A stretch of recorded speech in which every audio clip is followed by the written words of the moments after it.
This is a talk I gave to my friends at Sunshine Cat Rescue just for fun. It's not really serious, but you might enjoy the videos. I apologise because sometimes it's very slow moving from one slide to another, and I don't know how to put it right ourselves. So first of all, this is Mr. Spangles.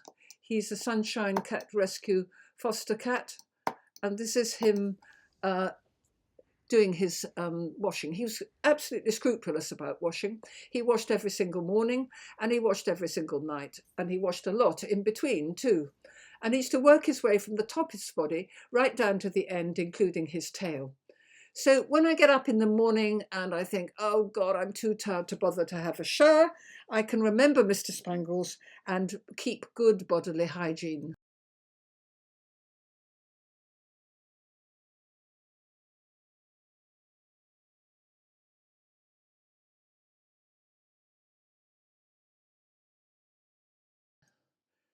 And this is Tanny.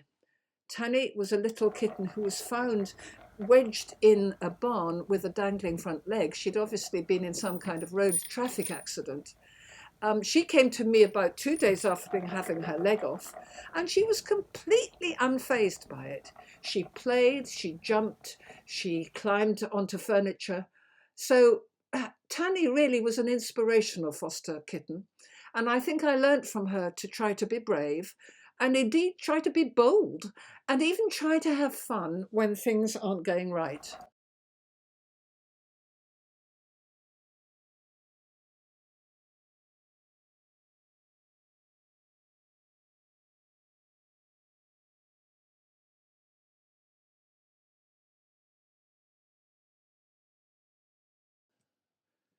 This is Tilly. Tilly was so sweet.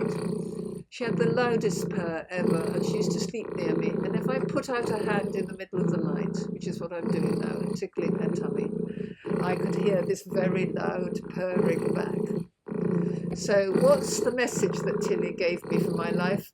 Well, Tilly gave me the life that it was important to speak my gratitude, to say thank you, to make it clear when I liked what people were doing for me, and to bother to tell them so, and to tell them loudly and often.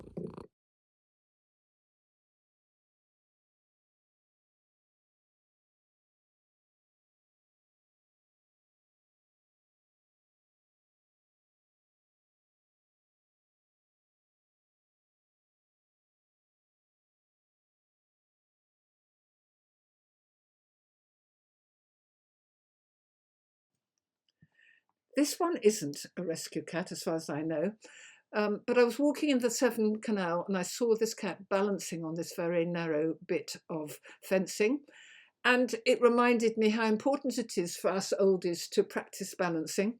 So every morning I balance on one leg when I'm brushing my teeth, and halfway through brushing, I then balance on the next one.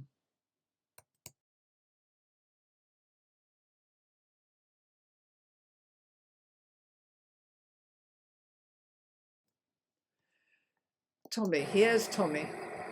Oh, Tommy was had his difficulties, but Tommy was very scrupulous. He liked my vegetable patch, which I then had. I don't have a veg patch anymore. He liked using it for a really good elimination, and there was plenty of space, so he could do what he wanted, and could dig a big hole, and you could see he's concentrating on what he's doing. I have to say, I find this quite funny when cats are having a crap or a pee. They really do look as if they're thinking about what they're doing and concentrating on it. Now look at what he's doing. This is the bit I want you to notice. When he's finished, before he covers it up, he has a good look and a sniff to make sure that he knows exactly what he's done. So check the toilet bowl, friends, because the toilet bowl can teach us quite a lot. It can teach us if we're drinking enough, because our urine gets dark if we're not.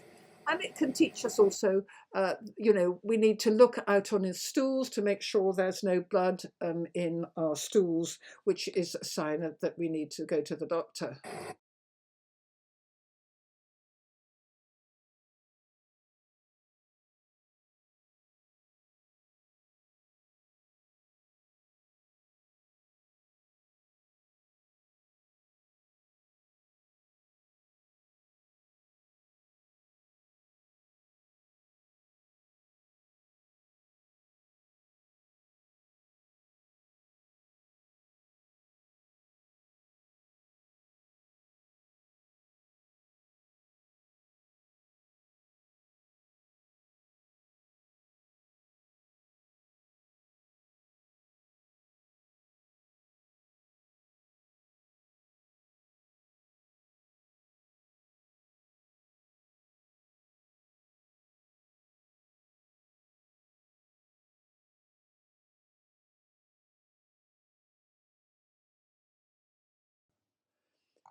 This is Marnie. What a nice cat. Yes. Ah, there we got it. I'm also wearing gloves because I knew she did this. And this is Marnie. What a nice cat. Yes.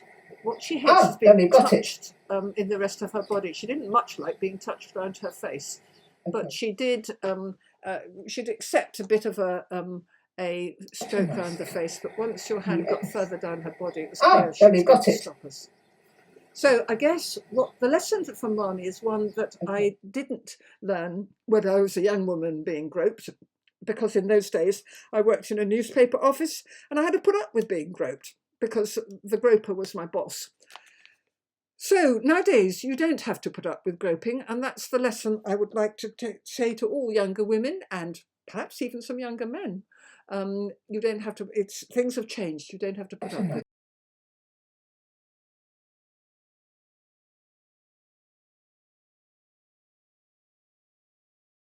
it. And here are kittens.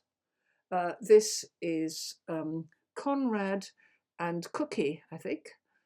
And to keep them amused, I used to put down a simple empty cardboard box. Sometimes I put a bit of newspaper in it too.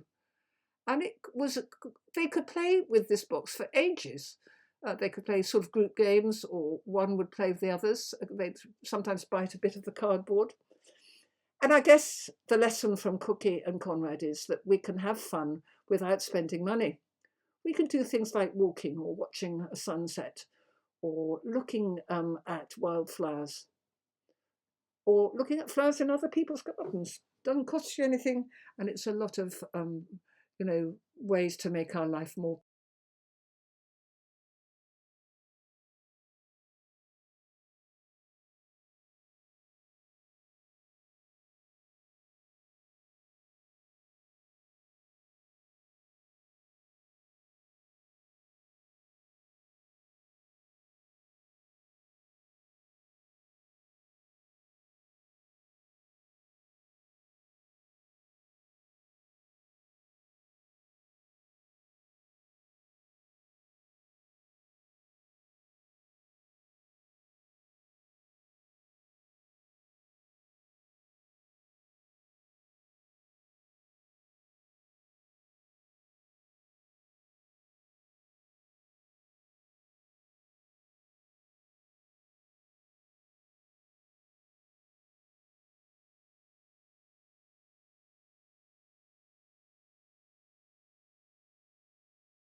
pleasurable. Here's Mr. Spangles again. Mr. Spangles is doing a bit of washing now, which he often did, and he sort of also did a bit of washing when he felt doubtful about what he was doing. But he was pretty clear what he wanted from me now. You'll notice I'm wearing gloves. This is significant. Mr. Spangles, when he wanted to be fed, he would stop me working at my desk. And he would stop me working at my desk by sitting in front of the screen so I couldn't work. So I used to try and work despite this, actually. I would kind of edge the keyboard away from him or use the mouse. And then he would make it quite clear this wasn't behaviour that he would tolerate with me. And you'll see what he does. So I guess the takeaway lesson I learnt from Mr. Spangles wasn't that I could bite someone when I wanted something, but it was worth being clear on what I wanted. So ask for what I want, because I don't like asking for help, and as I get older, I do sometimes have to ask for help. So Mr. Spangles taught me if I was clear about what I wanted, I'd probably get it.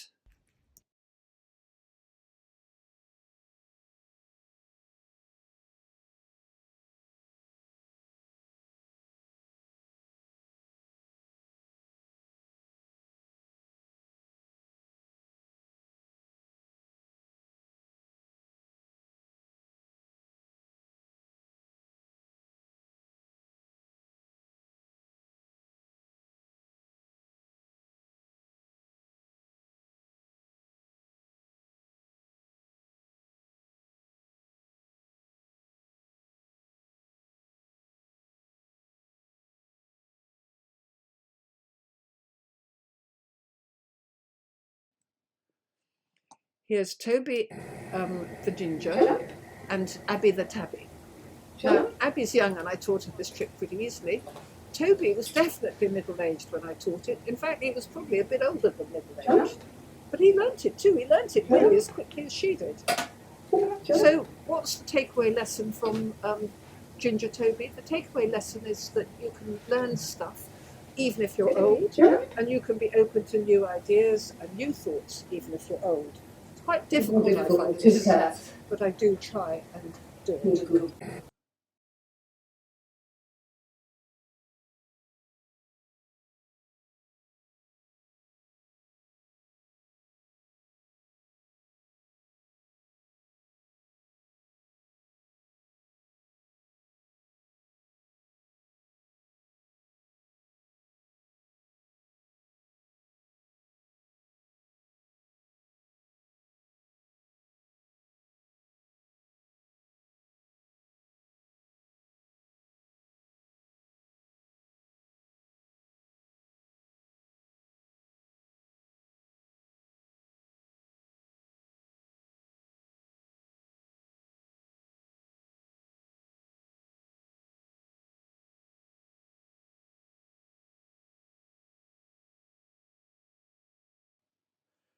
Here's Fergus. Oh, Fergus. Fergus is a cat who saved his own life. His owner died and he wandered around the village with getting thinner, scruffier and looking really ill until somebody took pity on him after 3 months and took him to the veterinary hospital in Oxford. And they looked at this scruffy, ill-looking cat who didn't want to eat, and they thought, oh God, I think we should put him down. These pictures come from him at the vet after he'd had about a fortnight's good meals, so he's looking pretty good actually, but he looked much worse at first. And how did he save his life? He saved his life by being nice to the vets. He walked out of his carrier and he smooched the vet and the vet nurse. He rubbed against them. He made little purring noises, even though he was feeling rather ill at the time. And when I took him to the vet, he did the same thing. And he sat on their keyboard and he interposed his body so they couldn't take notes because he wanted to be petted. And he was really a cuddle bunny.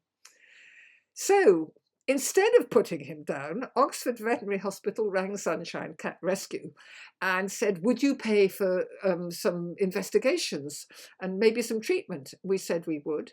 And it turned out there wasn't anything very wrong with him. He just had an awfully painful tooth, so it hurt to eat.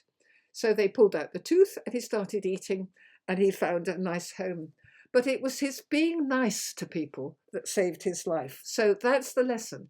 It pays to be nice to people, even if you don't really want to. And finally, a warning. Some things we shouldn't learn from cats.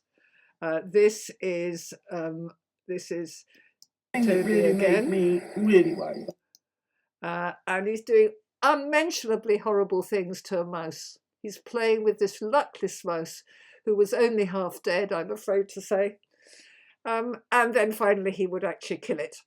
So what's the warning on this one? Well, there's one thing we shouldn't learn from cats, which is how to be a serial killer, because some cats really are serial killers, and I'm afraid he was. Thank you for listening to this talk. I hope some of it at least has made you smile. I've learned a lot from my cats. And if you look at your cat, you can probably learn a few lessons from your cat too. Thank you all. I wish I could have been with you today.